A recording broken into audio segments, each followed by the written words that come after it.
adakah contoh-contoh dari Nabi Muhammad SAW di dalam mendidik keluarga dan هل anak-anak? هناك مثال عن النبي محمد كيف كان يربي؟ هو القدوة في جميع الخصال Beliau adalah teladan sempurna di dalam semua bidang والأسوة الأعلى في جميع الأحوال. dan landasan yang utama, teladan yang paling utama dalam setiap kejadian. وقد كان أساس تربيته للصغار والكبار الرحمة. Pondasi dan landasan didikan beliau kepada anak-anak adalah dengan kasih sayang dan rahmat. والارتباط بهم والمداخلة لهم. Begitu juga mempererat hubungan dengan anak-anak tersebut dan masuk berkecimpung bermain bersama mereka. ومشاركتهم في أحوالهم وشؤونهم. Turut andil di dalam semua kegiatan anak-anak itu. ثم حسن التنبيه والتذكير بما يجب وبما يحذر ويترك. Kemudian juga beliau memberikan peringatan dan teguran yang baik pada hal-hal yang perlu ditegur, apa yang harus dilaksanakan dan apa yang harus ditinggalkan. Semua itu dididik oleh Rasulullah, ditegur dengan teguran yang baik. بدأت تربيته لأصباطه الحسن والحسين في ساعة ولادتهم. Dimulai pendidikan dari Nabi Muhammad kepada cucu beliau Al-Hasan dan Al-Husain sejak mereka lahir. بالأذان في أذنهم في الأذن اليمنى والإقامة الصلاة في الأذن اليسرى. Dengan begitu mereka lahir diazankan di telinga kanan dan diiqamahkan di telinga kiri. وبالتحنيك المخلوط بريقه وبذكر الله. Kemudian juga ditahnik yang bercampur daripada tahnik tersebut dengan liurnya Rasulullah dan dicampur dengan zikir. وبالعقيقة عنهم. Dan juga memberikan akikah atas mereka. ثم بحملهم وملاطفتهم. Kemudian Rasulullah menggendong mereka dan juga mencurahkan kasih sayang dan lemah lembut kepada وقد mereka. كان الكثير من أهل المدينة يأتون بأولادهم وقت الولادة ليحنكهم.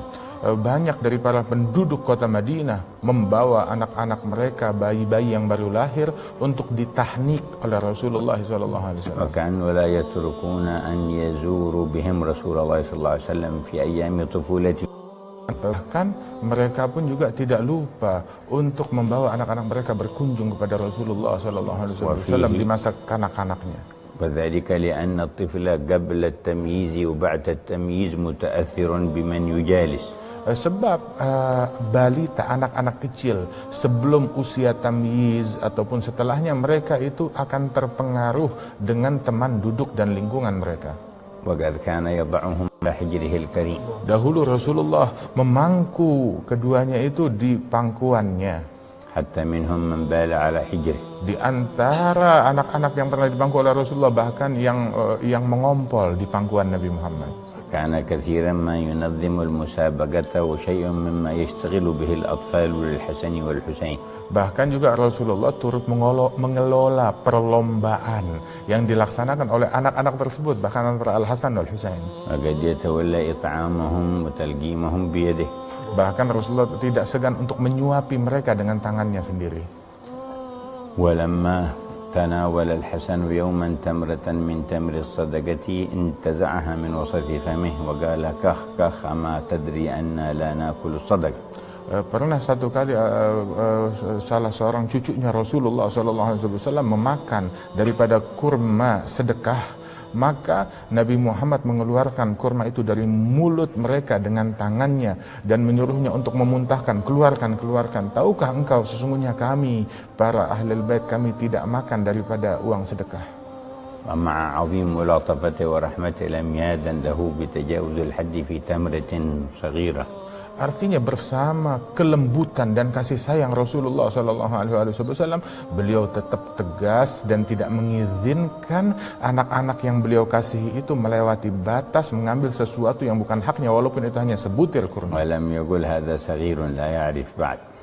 Tidak berucap, oh ini masih kecil, masih belum faham, jadi biarkan saja. Tidak. ونتركه والتمرة. Kita biarkan dia makan sebutir kurma saja. ونأتي بتمرة غير هذا الصدقة. Nanti kita bawakan kurma yang lain sebagai gantinya. لكنه رباهم على الورع وعلى الطهر.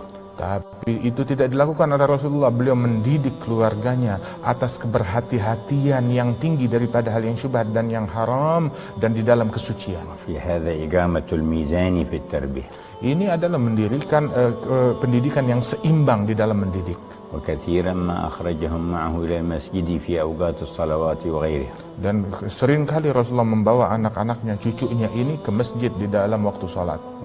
وفي ذلك تأثيرات على الصبي عند حضوره مواطن الخير ونزول الرحمة. Ini punya pengaruh besar bagi anak-anak tersebut ketika mereka hadir di tempat-tempat turunnya rahmat dan tempat-tempat yang mulia. فيا أيها المتساهل في تربية أولاده تذكر رسول الله. Wahai orang yang teledor di dalam mendidik keluarganya, ingatlah Rasulullah bagaimana mendidik. وقم بواجبك قبل أن تقطع عن هذا النبي وتحجب عن مرافقته.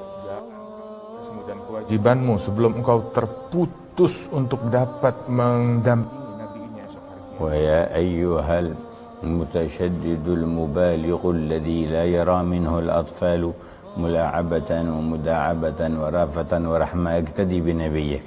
Wahai orang-orang yang terlalu keras di dalam mendidik sehingga keluarga dan anak-anaknya tidak menyaksikan dari dirinya kasih sayang dan rahmat dan hanya menyaksikan kekasaran saja, teladanilah nabimu bagaimana bersikap terhadap kanak-kanak dan keluarga. يا من يتعذر بالأشغال ثم لا تجد أسرته ولا أولاد منه أوقاتا تتراوح أرواحهم بما جعل الله من حكمة الأسرة في تركيبة بني آدم. Wahai orang-orang yang memberikan alasan-alasan semu kepada dirinya bahwasanya dia sibuk dengan pekerjaan dan lain sebagainya dan tidak punya waktu untuk mencurahkan perhatian, didikan dan kasih sayang kepada anak-anaknya. Inna Rasulullah صاحب المهمة الكبرى والشغل الأعظم بالأمة كلها ومع ذلك أعطى الأسرة والأولاد حقهم. Sesungguhnya Rasulullah SAW adalah orang yang paling sibuk, yang tugasnya dan kesibukannya paling agung di alam semesta ini, tetapi beliau tetap mencurahkan perhatian yang besar kepada pendidikan keluarga dan anak-anak. ولوجود التراوح والحنان بين أفراد الأسرة من التأثيرات الإيجابية ما لا يقوم غيره مقامه. Sesungguhnya dengan adanya didikan dan juga kasih sayang, curahan perhatian kepada anak dan keluarga itu memiliki pengaruh dampak positif yang sangat besar sekali yang tidak bisa dibayangkan manfaatnya. ثم الانتباه من مجالسي أبنائك ومجالسات بناتك مهم. Dan engkau memiliki tugas besar bagaimana memperhatikan teman duduk dan lingkungan dari anak laki-laki dan anak perempuanmu, bersama siapa mereka duduk, bersama siapa mereka berkawan, siapa yang mendampingi mereka. Ini adalah hal yang sangat penting dan penting. Sebab tabiat watak itu mencuri, mengambil dari watak yang menjadi teman dudukmu. Sesungguhnya setiap orang yang berkawan dengan orang yang bejat, dia maka akan tenggelam dalam pergaulan bebas. Jazakallahu khair, Sayyidi.